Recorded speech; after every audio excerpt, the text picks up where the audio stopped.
Welcome to the Lake Erie Water Festival. My name is Justin Smith and I work as an interpreter with the Huron Metroparks. I am so glad that you are here today because today we're going to be exploring one of the most amazing places in the world. I'm talking about a place that is more exciting than going to Cedar Point and riding on all those roller coasters. I'm talking about a place that is even more satisfying than hanging out at the movie theater with a whole bunch of your very best friends. I'm talking about a place that's even more fun than going to McDonald's and crawling through that weird little room full of all those balls. I'm talking about a place where you can find this. Well, no, it's not a corn dog on a stick. This is a cattail. And this kind of cattail is not the kind of thing that grows out of the butt end of a cat. No, this is an aquatic member of the grass family. Now I say aquatic because cattails love water. If you are in Michigan, which you probably are, and you go to a lake or a pond or a river or a stream, and you have maybe even a ditch or a puddle, and you have maybe at least an inch of water, at least for part of the year, you might see a cattail. They need at least that much. They might have water all the way up to your waist, all the way up to your chest, but the cattail needs water because if you have water and you have cattails, you have a place called a marsh. Now, a marsh is a wetland that's defined by the vegetation that emerges out from it, like the cattails. So if you have cattails, you have a marsh, and a marsh is one of the most amazing places there is. Partly just because it has cattails. I mean, this member of the grass family is really cool. The part that looks like a giant corn dog, well, don't eat it. It doesn't taste as good as a corn dog, but most of the other parts of this plant are eaten by all kinds of different creatures, including humans. And this part right here, the part that looks like a corn dog, well, it's kind of special too, because if you pull this apart, this is full of seeds. Now here's a fun experiment you can do at home. You can go grab a cattail from last year where it has the corn dog part, and you're going to need a pair of tweezers, and you're going to need some time. Because if you tweeze this apart with some tweezers, and if you try to count the seeds, well, first of all, you're going to get really bored because the average cattail seed head right here can have over 100,000 seeds in it. Now, that is a ton of seeds, and the main reason is because, well, these seeds, they kind of stink. They're so small that they have very little nutrition in them. So most of them, they just land all over the place and they're not going to grow to cattails. Some of them are going to land on the lawn here. They're not going to grow into cattails. Some of them are going to land on the roof of the building over here. They're not going to grow into cattails. You might be taking a jaunt through a marsh and one of them just lands right in your ear. Are you going to have a cattail growing out of there the next day? No, you're not. Most of the seeds aren't going to grow. But maybe one, maybe two, maybe a few of these 200,000 seeds are going to land in the perfect spot. That squishy, dark soil right at the edge of the water. You know where you take your foot and if you ever got bare feet, the mud squeezes up between your toes when you step into it? If the seeds land in that place, they just might start growing into a new cattail. But the cattail, it doesn't care because even if none of the seeds work, there's something really special that this cattail can do. Now, this is your homework. I want you to find a marsh. Right now it's March. Things are just starting to get ready, so wait a little bit later than March, but if you go out in April or May or June or July or August or even September, I want you to get down by that marsh and I want you to find the cattails. I want you to stick your ear right down that mud and you're going to hear something. It's going to sound kind of like this.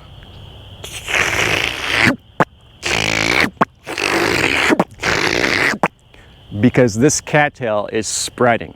Even if none of those seeds land in the right place to grow new cattails, the cattail's doing the job itself because it has these underground roots called rhizomes that are spreading out from the mama cattail and they're popping up little shoots where new cattails will grow. Right here on the banks of Lake Erie, because I'm on the marshes of Lake Erie, they've measured one rhizome growing 17 feet in just 1 year. They've also shown that one cattail can send out rhizomes and pop up 100 shoots in that 1 year as well. So if you have that cattail, you have that marsh. And if you have that marsh, that cattail is helping that marsh to spread. So if you have cattails, you have a marsh. And if you have a marsh in Michigan, I just about guarantee you have somebody else who lives there. And that somebody would be a muskrat. Now, first of all, this is not a beaver. Usually when people see a muskrat swimming through the marsh, they're like, oh look, it's a beaver over there. And they're not. Muskrats are these little tiny guys. They are related to beaver. They're both in the rodent family, but a muskrat is very small and a beaver is very large. A full-grown male beaver could be anywhere from 50 to 100 pounds, which is probably about as much as some of you guys weigh who are watching this video right now. Here's an example. Here's the pelt of a muskrat.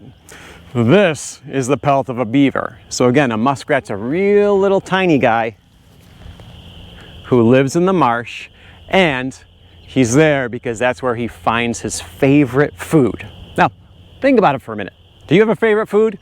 I don't know, maybe pizza, maybe sushi, maybe hamburgers. Wouldn't it be cool to live in a house made out of pizza?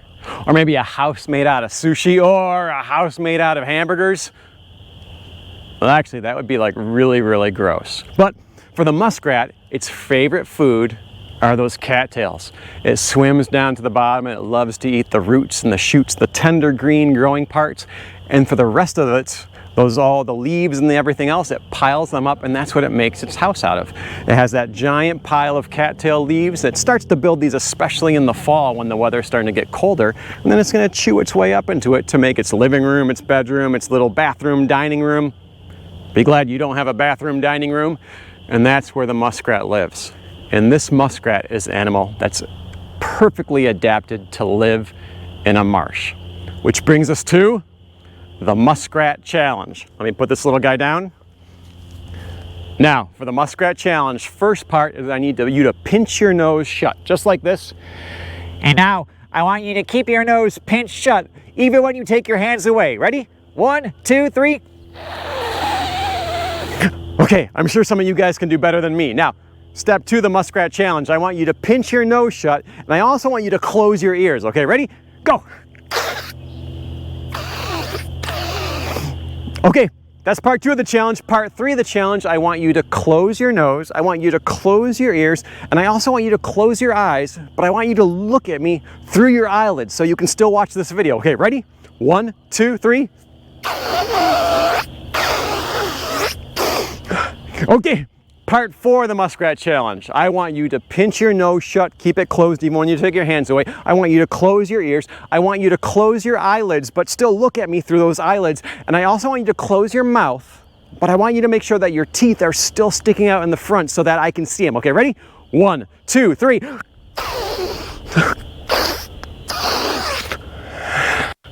Man, we are like horrible at this game, aren't we? But I guess that's okay because we are not muskrats. Again, this is an animal that's adapted to live in the marsh. And we know it's a mammal because it's covered in fur. And what this special mammal can do is with the muscles of its face, it can close its nostrils and its ear canals to keep water from going down in them. It has a third eyelid, a transparent eyelid called a nictitating membrane that comes in from the side that works like built-in swim goggles. So this creature, this muskrat, can swim through the marsh with its eyes protected. And since it's in the rodent family, it has massive incisors. Incisors are your front teeth right here. It can actually close its mouth and wrap its lips around the space behind its incisors so that its lips are keeping the water from going down its mouth, but it still has its incisors sticking out in the front so it can carry cattails, it can bite off cattails, and it can move things when it's in the marsh. And if you look at these back feet, they're not actually webbed like a duck's, but they are all covered with these little hairs, which give it a little more propulsion when it's swimming in the water. It has a long, naked, scaly tail, which is not like a big flat beaver tail, but instead of being a big flat tail, this skinny tail works like a rudder. It helps this little muskrat keep course when it's swimming through the water. And it's just a really cool creature that lives in the marsh. Now, if you have cattails, you have a marsh. And if you're in Michigan with a marsh, I almost guarantee that you have muskrat that live there. And if you have a marsh with muskrats, you probably have another mammal that lives there that you might have never seen before because it's one of these. Now this is a mink. A mink is a semi-aquatic member of the weasel family. And by semi-aquatic, I mean it loves to be in and by the water. It actually has just a little bit of webbing between its fingers that allows it to be an excellent swimmer. And in the marsh is where the mink finds its food. Oh, I've seen mink eat frogs and crayfish and clams and fish and muskrats. Now, how the heck does a mink eat a muskrat? Because, well, this is a pretty big mink I have in my hand right here, and this is actually a fairly small muskrat. So how would something actually eat something bigger than itself? Can you imagine eating a slice of pizza that weighed more than you do? Well, that's what the mink does sometimes, because it can actually consume a muskrat that weighs more than it does. So how does that work, you ask? Well, first of all, the muskrat is an herbivore. The mink is a carnivore. The mink has incredible canines and incisors and carnasals, the teeth in the back that are made for slicing and shearing meat. So this is an herbivore, this is a carnivore, this is a predator, this is its prey. Oh, that muskrat's hungry, but the mink is even hungrier because it's easy to find cattails if you're an herbivore. It's harder to find live prey if you're a predator. So that muskrat is fast, the mink has to be faster. The muskrat, well, nobody's going to say that a muskrat's very smart, but the mink has to be smarter. And the muskrat, even though it's an herbivore, it has those big rodent incisors. If this animal were to bite the mink, oh, that mink could really get hurt because a muskrat is very strong. So what the mink likes to do is it waits. A weasel is like a slinky with teeth. It's designed to get in and out of tight places and be sneaky.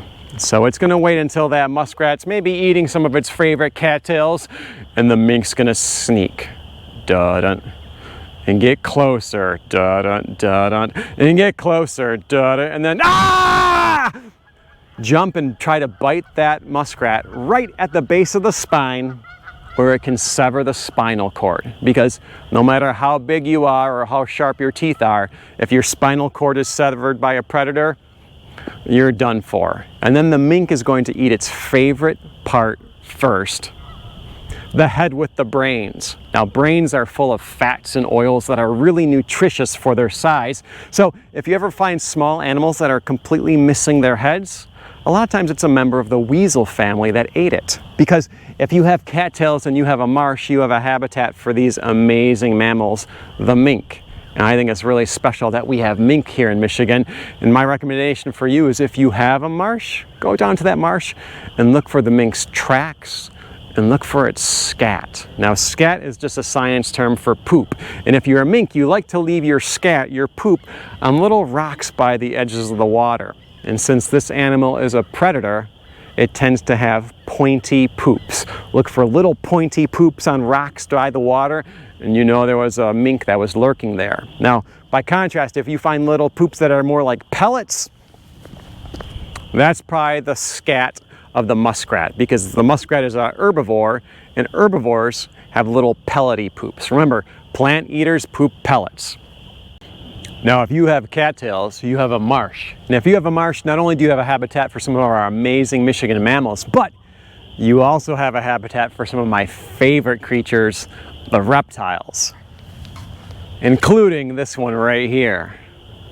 Now, this is not a turtle. This is just the turtle shell. Now, throw up a hand if you've ever seen a cartoon or a movie or something where a turtle totally freaks out. It's like, ah! And it jumps out of its shell. So you've got this shell spinning around and there's a naked turtle out bopping across the road over there. Now, turtles can't take off their shells. Think about it. If you have a backache, you know, your back's really sore, can you pull out your spine and maybe hang it up in the closet until your spine feels a little bit better and then slap it maybe back in?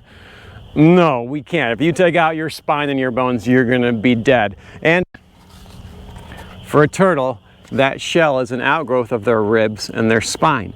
It's part of their skeleton. And just like we can't take off our bones, they can't take off their bones either. And just like our bones grow with us, your bones are bigger now than they were a couple years ago, this turtle shell grows with it too.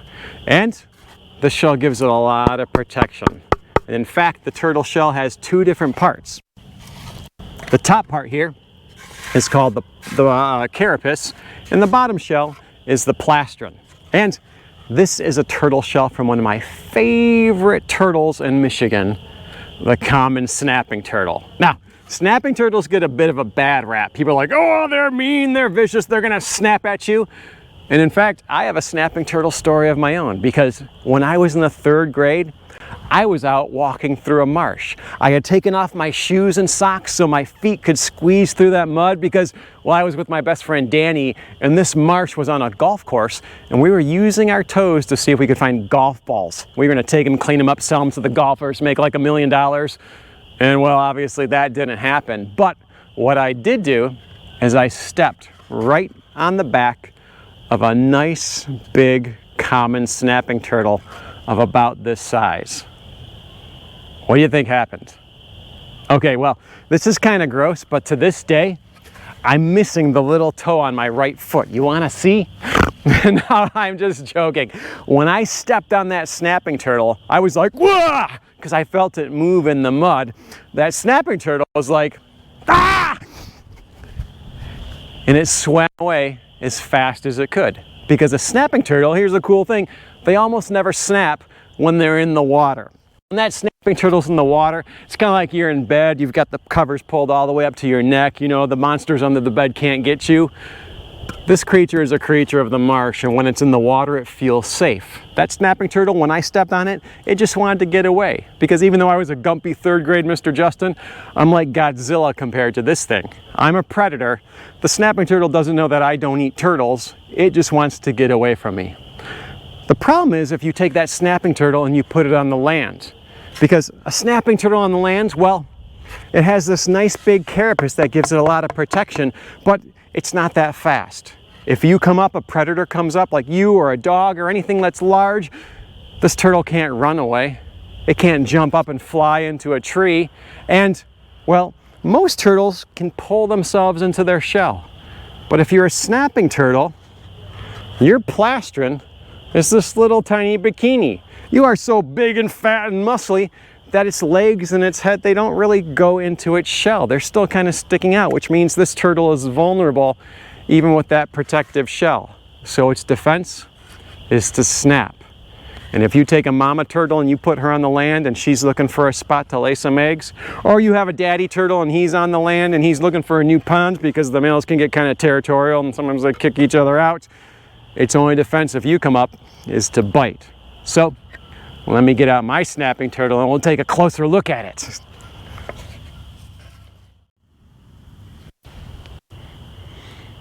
Now here's my snapping turtle, and man, I love turtles, and I especially love snapping turtles because when you're holding a snapping turtle, you're holding a reptile that's ancient.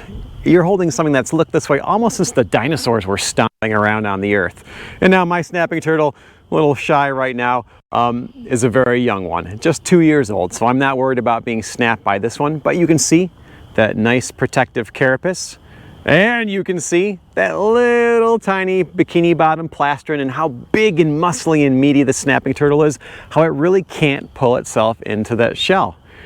But in fact though, if you're ever feeling kind of lazy, the snapping turtle is the turtle for you. Because when snapping turtles are young, they have to be pretty active to find their prey, but the older they get, because in 30, 40, 50 years, this snapping turtle might be a regular old marsh monster living out here in Lake Erie.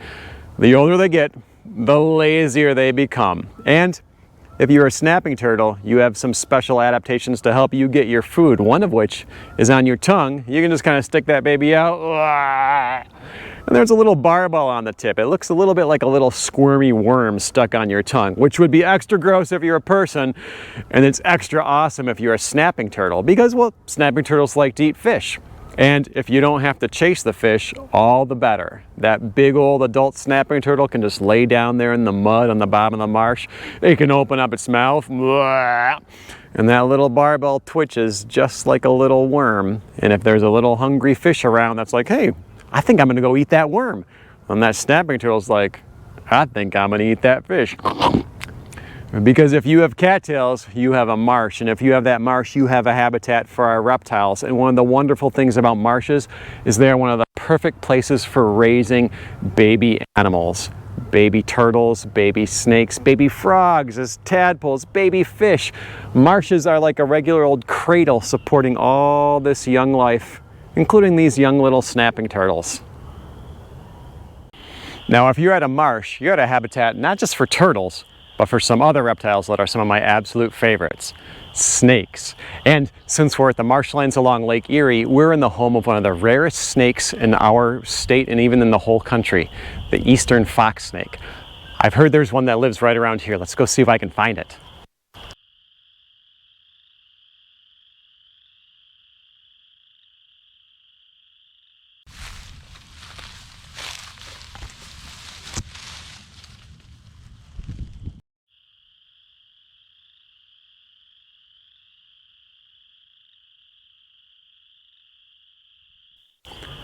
What a beautiful snake.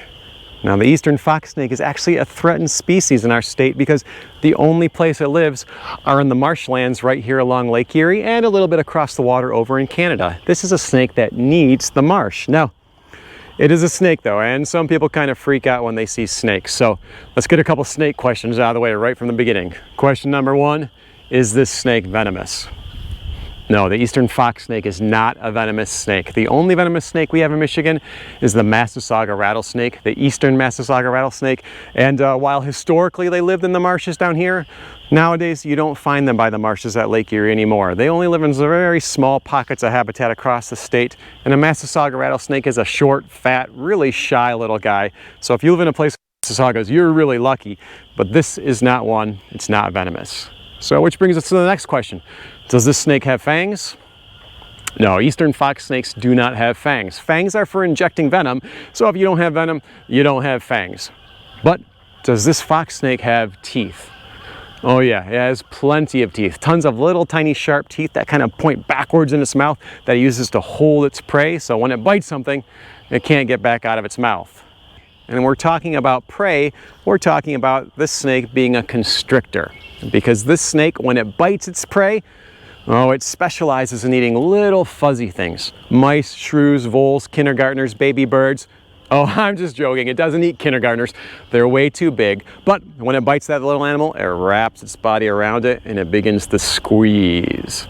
And we used to think that constrictors suffocated their prey, and they do, but the force of that squeeze is so powerful compared to the size of those little creatures that it actually just kind of crushes the internal organs and that little thing dies. And I did say birds in there, because a fox snake is an outstanding climber. I've watched one right here at the marshes at Lake Erie climb a tree and eat a whole nest full of baby robins. Now, that was a really bad day for the robins, but it was a really good day for the fox snake. Which brings us to another question. Could it bite you? Yeah, definitely. A fox snake, an eastern fox snake, it could bite you, especially if it feels scared or if you do something to hurt it. Because, well, a snake, it really has two choices. If it's scared or threatened, it can either run away or it can bite. Although this snake is a little bit special because it has a third little trick up its sleeve, even though it's not wearing a shirt. And now I said this is not a rattlesnake and it doesn't have venom, but the eastern fox snake can mimic a rattlesnake. It can take that little tail, it's a naked tail, there's no rattle on it. But if you were out here in the marshes and you snuck up on a fox snake, well, first of all, it would probably hear you coming, because when we walk, we tend to comp around, we're looking at our smartphone, and the snakes feel those vibrations through the bellies, the scales of their bellies and the bones of their lower jaws. So the snakes know we're coming, they get out of there. But if you're one of those people that's walking really quietly, really slowly, you're looking around, and you sneak up on that fox snake and it can't get away, oh, it might curl up, it might look right at you, it might take that little tail, and it might start to vibrate it. And man, it can buzz that little tail so fast, and it sounds a bit like a rattlesnake, especially if it's vibrating against any leaves or sticks or dry grass. It makes a pretty convincing buzz. And if you're a fox or a coyote or a raccoon and you're looking to eat a snake and you have a fox snake that rattles at you, well, you're like, oh, maybe I'm gonna go eat some other snake. Unfortunately, if it's a fox snake and it's in your backyard over here by Lake Erie, and somebody comes out and they're like, oh, it's a rattlesnake, and then they take a shovel and they chop off its head. You have one more dead fox snake. And again, this is a threatened species because the only place they live in these marshlands. And I really love having them out there. It's an awesome day when you find a fox snake, and I'd much rather go out there and find beautiful fox snakes than come home and, well, have mouse droppings all over my kitchen countertop, because that's just one of the things fox snakes do for us people. They control rodent populations. They're eating things that we don't want running amok, but it's not just about the service they provide us, it's about the fact that they're a fellow creature that's living out there in the marshlands, because that's their habitat, that's where they live, that's what they need. And if you come out here to the marshlands, you might just see a fox snake. But it all comes back to the cattail. Because if you have cattails, you have water. And if you have water and cattails, you have a marsh. And if you have a marsh, you have a habitat that supports plants like the cattail, that supports mammals like the mink and the muskrat, that supports reptiles like the snapping turtle and the eastern fox snake. This is a habitat that supports hundreds of different species of insects, countless amphibians and fish, and even people like you and me. Because it's the marshlands that help filter our water, they help clean our water, they help prevent runoff. They're doing all kinds of services, not just for all the creatures that live in there, all the birds you can hear in the background, but for us as well. So while a marsh might not be as exciting to you or to me as riding on a roller coaster, it might not be as satisfying as watching a great movie with your friend, or as exciting and fun as crawling through that weird little ballroom in McDonald's. To all the creatures that live in it and that depend upon it, including you and me, it's the greatest place in the world. So I would ask you to go take some time, go find a marsh or a swamp or a river or a lake or a pond or any of our marvelous wetlands that we have in Michigan, and go out there. Spend some time, get real quiet, look, listen, see what creatures you can find out there. Because if you're standing by a marsh, you're standing by one of the most amazing places in the world. And again, my name is Justin Smith, and we would love to see you out at one of our Metroparks, Oakwoods Metropark, Lake Erie Metropark, any of our other Metroparks, because they all have marshes and other wetlands, and we'd love to see you there. So thank you very much.